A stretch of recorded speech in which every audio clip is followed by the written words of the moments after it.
घर्षणं सर्वे सर्वमहामृतम्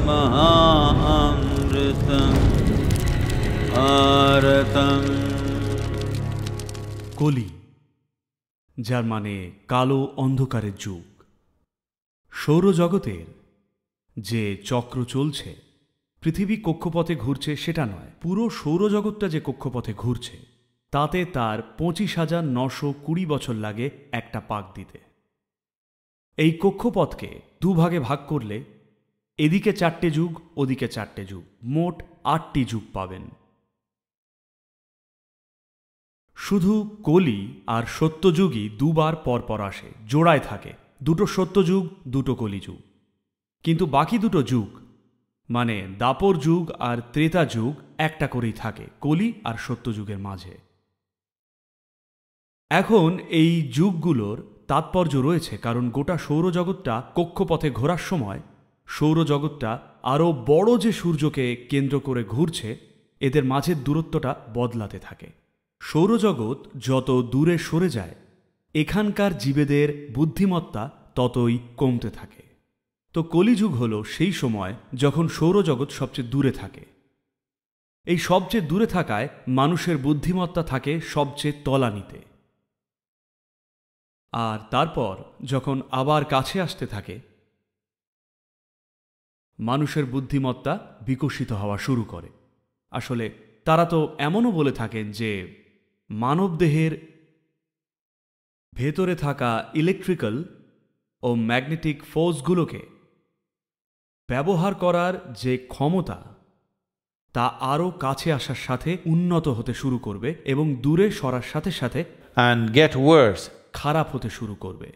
আজকে আপনারা জানেন আপনার বুদ্ধিমত্তা হলো মূলত আপনার মস্তিষ্কে স্নায়ুকোষগুলো কতটা সক্রিয় সেটাই।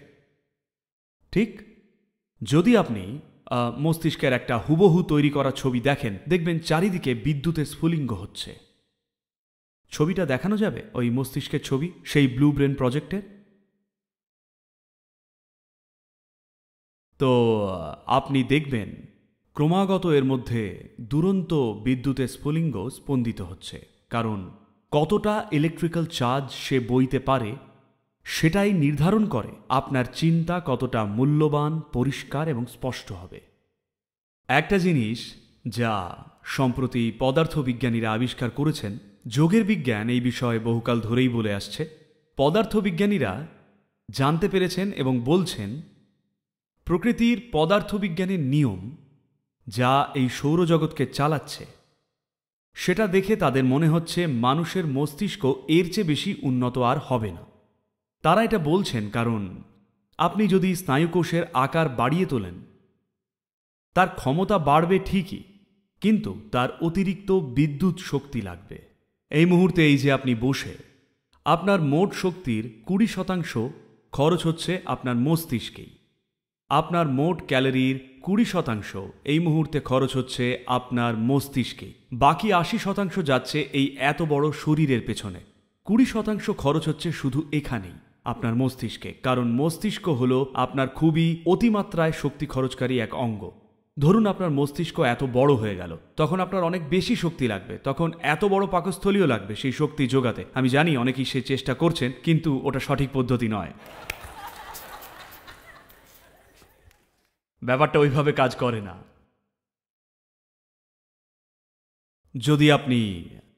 যদি অত বড় মস্তিষ্ক তৈরি করেন, তখন প্রয়োজনীয় শক্তির যোগান দিতে পারবেন না এই মাথাকে। কিন্তু যদি স্নায়ুকোষের সংখ্যা বাড়ান, তখন বেশি ভালো কাজ করতে পারবেন ওই একই পরিমাণ শক্তিতেই। কিন্তু যদি স্নায়ুকোষের সংখ্যা বাড়ান, এখন যেভাবে কোষগুলো ঠেসে বসানো, সেই অবস্থাতেই, তাহলে সিগন্যালের যে ক্ল্যারিটি সেটা চলে যাবে। এটাই হয় অনেক হাইপার অ্যাক্টিভ শিশুদের ক্ষেত্রে।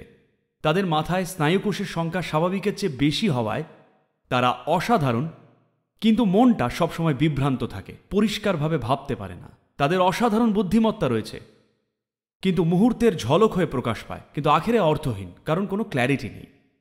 অর্থাৎ যদি আকার বাড়ান তাহলেও লাভ নেই, যদি সংখ্যা বাড়ান তাহলেও কোনো লাভ নেই। তাই তারা বলছেন পদার্থবিজ্ঞানের নিয়মে মানুষের মস্তিষ্কের এর চেয়ে বেশি বিবর্তন সম্ভব নয়, কিন্তু আরও ভালো ব্যবহার করতে শিখতে পারি। এই মুহূর্তে আমরা মাথাটা যেভাবে চালাচ্ছি তা খুবই নিম্নমানের। দেখুন, এই সেই ইলেকট্রিক চার্জ। তো মাথার আকার বাড়ানো বা মাথায় স্নায়ুকোষের সংখ্যা বাড়ানো সম্ভব নয়, তাই তারা সিদ্ধান্তে পৌঁছলেন মানুষের বুদ্ধিমত্তার পক্ষে আরও উন্নত হওয়া অসম্ভব, কিন্তু আরও ভালো ব্যবহার সম্ভব। এই মুহূর্তে মাথাটা যেভাবে ব্যবহার করছি তা খুবই নিম্নমানের। যদি মস্তিষ্ককে আরও সূক্ষ্ম উন্নত উপায়ে আপনি ব্যবহার করেন তাহলেও মস্তিষ্কের ক্ষমতা বৃদ্ধি সম্ভব। তারা বলছেন মস্তিষ্ককে বর্তমানের তুলনায় প্রায় 3000 গুণ বেশি শক্তিশালী করা সম্ভব। এখন যতটা বুদ্ধিমান আপনি তার চেয়ে 3000 গুণ বেশি বুদ্ধিমান হলে চমৎকার হবে কিনা? 3 গুণও যদি বাড়ে চমৎকার হবে। তো আমরা আরও ভালো ব্যবহার শিখতে পারি, কিন্তু মস্তিষ্ককে আরও বেশি বিবর্তিত করতে পারবো না, কারণ ভৌত প্রকৃতির নিয়ম অনুমতি দেয় না। যোগের বিজ্ঞানে এই ব্যাপারে বহুকাল আগে থেকে বলা হয়েছে যে মানুষের বুদ্ধিমত্তা ও মানুষের শরীরকে এর চেয়ে বেশি উন্নত করা যাবে না, কারণ আমরা আমাদের যে ভৌত জগতের নিয়ম সেটার শেষ সীমায় পৌঁছেছি। কারণ যেভাবে পৃথিবী ঘোরে সূর্যের চারিদিকে, আর যেভাবে চাঁদ পৃথিবীর চারিদিকে ঘোরে, এই সব কিছুই আমাদের দেহকে সবচেয়ে উন্নত যে আকার দেওয়া সম্ভব তা দিয়েছে, এর চেয়ে বেশি সম্ভব নয়। কিন্তু একই সঙ্গে যোগবিজ্ঞান আবার এটাও বলে এটাকে ব্যবহার করার যে ক্ষমতা সেটা বাড়ানো সম্ভব অনেক রকম উপায়ের মাধ্যমে। যেমন একটু আগেই একটা উপায় বললাম, তা হলো ব্রহ্মচর্য। এর মাধ্যমে সিস্টেমে সেই ধরনের শক্তি উৎপন্ন করতে পারেন যা দিয়ে আপনার 10টা মাথা থাকলেও সেটাকেও শক্তি যোগাতে পারেন। আপনার যদি 25টা মাথা থাকে সেটারও শক্তি থাকবে। আপনি এখানে বসে এখানে থাকা 1000 জন মানুষের মাথাকেও শক্তি যোগাতে পারেন।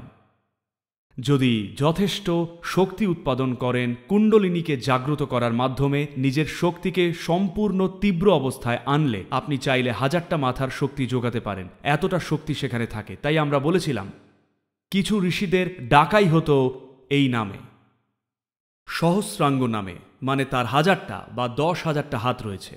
তাদের এই নামে ডাকা হতো কারণ 1000 জন মানুষ যা পারতেন একজন তা করছে। অনেক অর্থে আধুনিক টেকনোলজি এটারই একটা প্রতীক, তাই না? কিন্তু এক্ষেত্রে বিষয়টা আরেকটু অভ্যন্তরীণ। একজন মানুষ এমনভাবেই থাকতে পারেন যে তার একার বুদ্ধিমত্তা 1000 জনের পক্ষে যথেষ্ট হয়, বা 10,000 জন, বা 10 লক্ষ জনের সমান হয়, কারণ দেহতন্ত্রের মধ্যে শক্তির আরও কার্যকারীভাবে উৎপাদনের উপায় রয়েছে। বিজ্ঞানীরা দেখছেন মানুষ কিভাবে স্বাভাবিক অবস্থায় শক্তি উৎপাদন করেন, আর তারা বলছেন আপনার আরেকটু বড় মস্তিষ্ক থাকলে সেটা চালানোর জন্য যথেষ্ট শক্তি যোগাতে পারবেন না, কিন্তু উৎপাদনের আরও উপায় আছে। আপনার আরও বড় মাথা লাগবে না, আপনার আরও স্নায়ুকোষেরও দরকার নেই, আপনার চাই আরও শক্তি। যদি আরও শক্তি থাকতো, যদি আরও খাঁটি শক্তি থাকতো, তাহলে দেখুন এই হলটায় আলো জ্বালাতে হলে একটা সময় ছিল যখন আমরা 5000 ওয়াটের বাল্ব ব্যবহার করতাম। আজকে আপনি একটা 100 ওয়াট হ্যালাইট জ্বালান, হয়ে যাবে। এই হলটা এখন আমেরিকা থেকে আমাদের একজন মেডিটেটর আমাদের পাঠাচ্ছেন। উনি ম্যানুফ্যাকচার করেন পৃথিবীর পাওয়ারফুল এলইডি ল্যাম্প। এই বাল্বগুলো 12 ভোল্টের হয়, ঠিক আছে? 12 ভোল্টের বাল্বই পুরো হলটাকে আলোকিত করবে। এটা মাত্র 5 বছর আগেও ভাবাই যেত না যে 12 ভোল্টের বাল্বই গোটা হলটাকে আলোকিত করবে। আমরা সেটাই করব, অর্থাৎ খুব কম শক্তি দিয়ে আমরা আলো জ্বালাতে পারছি, কারণ যেভাবে শক্তিটা ব্যবহার করছি আর শক্তিটা কতটা অপচয়হীনভাবে ব্যবহার হচ্ছে সেটাই এর ব্যবহারকে উচ্চমানের করে তোলে। একটা এলইডি ল্যাম্পের ক্ষেত্রে যা খাটে অবশ্যই তা মানব দেহ ও মস্তিষ্কের ক্ষেত্রেও খাটবে। তো যোগ মানে সবসময় এইটারই অনুসন্ধান।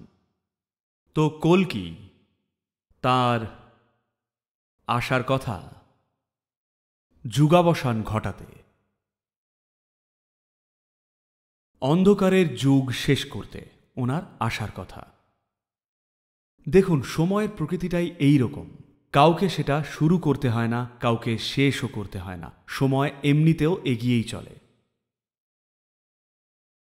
আপনার সঙ্গে হয়তো সারা জীবনে কিছুই ঘটল না, কিন্তু সময় ঠিকই বয়ে যাবে, তাই না? এই একটা ব্যাপারে আপনি নিশ্চিত থাকতে পারেন, ঘটনাক্রমে যদি কোনো বর পেয়ে অমর হয়ে যান, যদি অমরও হয়ে যান, তবুও সময়কে বয়ে যাওয়া থেকে আটকাতে পারবেন না, তাই না? তাই নতুন যুগের শুরু বা শেষ কাউকেই করতে হবে না। শুধু এই যে কথিত আছে কল্কি নাকি আসবেন সাদা ডানাওয়ালা ঘোড়ার পিঠে চড়ে। দেখুন, ঘোড়ার যদি ডানা থাকে সেটা কিন্তু ভালো ঘোড়া নয়, ঘোড়ার পাটা দুর্দান্ত হওয়া দরকার, তাই না? আমি কি কিছু ভুল বলছি? একটা ঘোড়ার 4টে ভালো পা থাকা দরকার, তাহলে সে ভালো ঘোড়া। যে ঘোড়ার ডানা আছে সে একটা অপদার্থ ঘোড়াই, হ্যাঁ কি না? তাই এটা খুবই পরিষ্কার যে তারা সাদা ঘোড়াটার কথা বলেছিলেন রূপক অর্থেই। ঘোড়াটা সত্যি ঘোড়া নয়, ওটা রূপক অর্থে বলা। আসলে বক্তব্য হলো আলো আসবে। যখন যুগগুলো পার হবে তখন অন্ধকার কেটে যাবে আর আলোর উদয় হবে, আর সেটা অন্ধকারকে ধ্বংস করবে।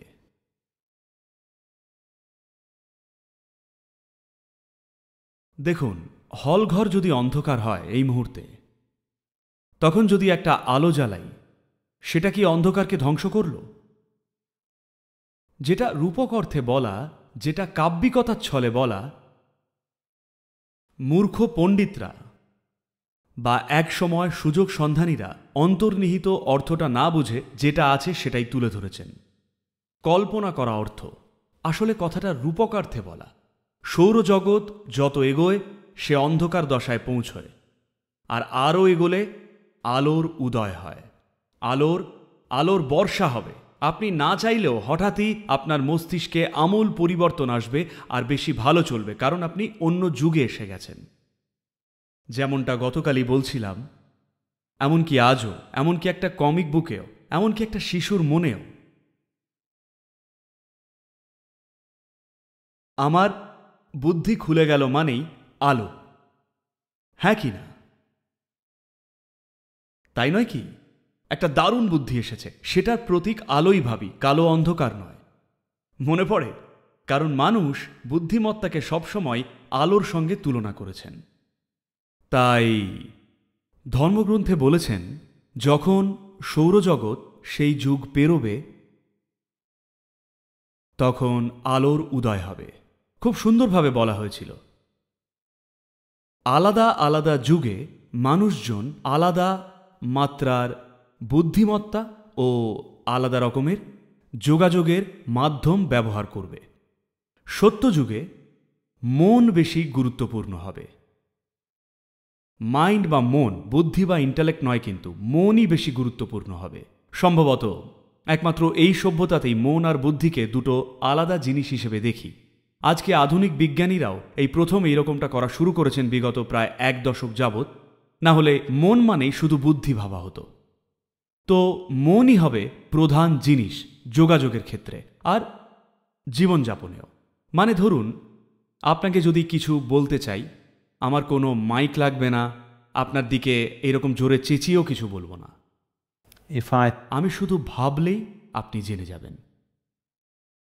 সত্য যুগে মানুষ প্রায় কথাই বলতেন না, কারণ মনই ছিল কথা বলার মাধ্যম। যা কিছুই করা হতো তা করা হতো মনের মারফতই। সবকিছু মনের মাধ্যমেই হতো। এমনকি কথিত আছে গর্ভধারণও হতো মনের মাধ্যমে। এমন স্পষ্ট উল্লেখ পাওয়া যায় শারীরিক গর্ভধারণ হতো না, এটা হতো মানসিকভাবে। তারপর যখন এগোলেন এই ত্রেতা যুগে, চোখ তখন গুরুত্বপূর্ণ হল। তাই আপনারা দেখবেন, জীবন যখন ত্রেতা যুগে পৌঁছল, ত্রেতা যুগে যে মানুষেরা থাকতেন তাদের ভাষাই ছিল, তারা সবসময় বলতেন, ভারতে খুবই সাধারণ প্রচলিত একটা সম্বোধন ছিল আই সি ইউ। যদ্দূর মনে পড়ছে, সম্প্রতি এই আইসিইউ বলে সম্বোধনটাকে অ্যাভাটার নামের একটা হলিউড মুভি খুব জনপ্রিয় করে তুলেছে। এই দেশে সবচেয়ে প্রাথমিক সম্বোধন ছিল আইসিইউ। বেশ, আমাকে দেখলেন তো কি বুঝতে পারলেন না? আই সি ইউ, মানে দেহ মনের পারে আসলে যে আপনি তাকে দেখছি। তো ত্রেতা যুগে মানুষ নিজের চোখকে শক্তিশালীভাবে ব্যবহার করেন। এটাকে বলা হয় নেত্র স্পর্শ, যার মানে চোখ দিয়ে কাউকে স্পর্শ করা। যখন সৌরজগৎ আরও নিচে চলে এলো, তখন শ্বাস প্রশ্বাস খুব গুরুত্বপূর্ণ হয়ে উঠল। আমরা এটা নিয়েই বলছিলাম সম্ভবত আজ সকালে বা গতকাল, যে যেখানেই প্রাণশক্তি উচ্চমাত্রায় থাকে সেখানেই দেখবেন আপনার নাক খুব বেশি শক্তিশালী ও সংবেদনশীল হয়ে উঠবে। জঙ্গলে আপনারা এটা দেখতে পাবেন। আপনার নাকের গুরুত্ব আপনার কান ও চোখ এবং মস্তিষ্কের চেয়েও বেশি গুরুত্বপূর্ণ। করলেই জেনে যাবেন, সত্যি করলেই জেনে যাবেন মানুষটার মধ্যে কি হচ্ছে। যেমন ধরুন এই কিছু মাস আগে, 1 মাস আগেই আমাদের আশ্রমে এক অতিথিকে স্বাগত জানানোর সুযোগ হয়েছিল। তিনি ছিলেন এক কিং কোবরা। সে জীবটা এইরকম করলে দূর থেকেই আপনার স্বাদ পেয়ে যায়। সে আপনার গোটা কেমিস্ট্রিটা জানে। সেই সময় আমি ও কিছু ব্রহ্মচারী তাকে সামলাচ্ছিলাম। সে এমন করছিল যেন পোষা প্রাণী, যেন তার সঙ্গে খেলছি। কিন্তু সে পোষা নয়, সে প্রাণঘাতী। তার নড়াচড়া এতই দ্রুত, আর সে কামড়ালে মাত্র 8 থেকে 10 মিনিটেই মারা যাবেন। তো মাত্র 8 থেকে 10 মিনিট এইটুকুই সময় পাবেন। সে এমনই প্রাণঘাতী, হাতিকেও মেরে ফেলার মতো বিষ তার আছে। কিন্তু তার সামনে আমরা শান্তই ছিলাম, কারণ আমরা বুঝি নিজের সিস্টেমে ভুল রসায়ন সৃষ্টি না করলে সেও শান্তই থাকে। কোবরাই একমাত্র প্রাণী যে আপনার রসায়নকে খুব স্পষ্ট অনুভব করতে পারে। সমস্ত মাংসাশী প্রাণী এবং প্রায় সমস্ত বন্যপ্রাণী আপনার রসায়নকে অনুভব করতে পারে, কিন্তু বিশেষ করে সাপেরা অত্যন্ত বেশি সংবেদনশীল হয়। আপনি জঙ্গলে গিয়ে এরকম অনায়াসেই একটা বিষধর সাপ হাতে তুলে নিতে পারেন। কায়দা করে মাথা লেজ ধরে টরে নয়, এমনি সহজেই পারেন। সেও শান্তভাবে চলে আসে যদি আপনি সম্পূর্ণ সহজভাবে থাকেন। যদি সামান্য উদ্বেগও দেখান,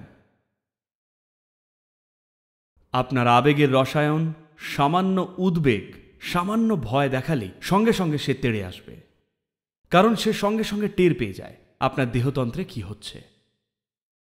তো সে এটা বিশেষভাবে অনুভব করে, যে কারণে যোগীরা সঙ্গে করে সাপ রেখে দিতেন। শিবের সঙ্গেও পাশে কোবরা সাপ থাকে। তার কারণ এই গ্রহে যে সকল প্রাণীরা আছে তাদের মধ্যে কোবরা সাপেরই চারপাশে সবচেয়ে বেশি পরিমাণে ইথারিক অরা থাকে। তার মানে তার বোধ শক্তি অবিশ্বাস্য। তাই বোধ শক্তির ক্ষেত্রে এই নির্দিষ্ট প্রাণীটি সহায়ক, এবং তার প্রত্যক্ষ করার শক্তির সামনে সমস্ত যোগী নতমস্তক হন, কারণ তার প্রত্যক্ষ করার ক্ষমতা অনেক মানুষের পক্ষে আজীবন যা সম্ভব তার চেয়েও বেশি। এটা হয় সে নিজের চারপাশে একটা ইথারিক অরা তৈরি করে বলেই। তাই আপনি দেখবেন গল্পকথাতে অনেক উপজাতি আছে যারা নিজেদের নাগা বলেন। তারা এই বিষয়ক সাধনাও করে থাকেন, যাতে নির্দিষ্ট পরিমাণ ইথারিক অরা উৎপন্ন করতে পারেন, যাতে অন্যেরা যা দেখতে পায় না তা তারা দেখতে পায়। কারণ নিজে যেটুকু অনুভব করবেন সেটুকুই জানবেন, বাকি সবই জঞ্জাল। ঠিক? আমিও যদি কিছু বলি, ভগবানও যদি কিছু বলেন, কোনো ধর্মগ্রন্থে লেখা থাকলেও তা সবই অর্থহীন যতক্ষণ না নিজে অনুভব করছেন। প্রত্যক্ষ বোধ অনুভব করার অনেক মাত্রা রয়েছে। আছে মনের বোধ শক্তি, চোখের বোধ শক্তি, আছে ঘ্রাণ দিয়ে বোধ। আর তারপর যখন কলিযুগ আসে, মানুষ তখন পুরোপুরি কথার উপর নির্ভর করে। তাদের মুখই সর্বপ্রধান হয়ে যায়। তাই আপনাকে এটা বুঝতে হবে, সৌরজগৎ যে এইভাবে বিভিন্ন যুগের মধ্যে দিয়ে যাচ্ছে, সেটার সাথে ছন্দে থাকলে আপনিও এই যুগগুলো দিয়েই যান। কিন্তু যদি এর ঊর্ধ্বে যান, তাহলে যে কোনো যুগে থাকতে পারেন। কিন্তু নিজের জালেই জড়িয়ে থাকলে, পৃথিবী সত্যযুগে থাকলেও আপনি নিজে কলিযুগেই থাকবেন। তো সব মানুষই তবুও স্বাধীন। সে হয় যুগের ঊর্ধ্বে উঠতে পারে, অথবা যুগের প্রভাবে পিষ্ট হতে পারে, অথবা যুগের ধারায় গা ভাসাতে পারেন। এই তিনটে সম্ভাবনাই রয়েছে। তো কলি বা কলির শেষে কল্কির চড়ে আসার কথা একটা সাদা ঘোড়ায়, যার ডানা আছে। ডানাওয়ালা ঘোড়ায় চড়তে যাবেন না, ভালো পা আছে এমন ঘোড়া বাছুন, না হলে তো হাস্যকর, তাই না?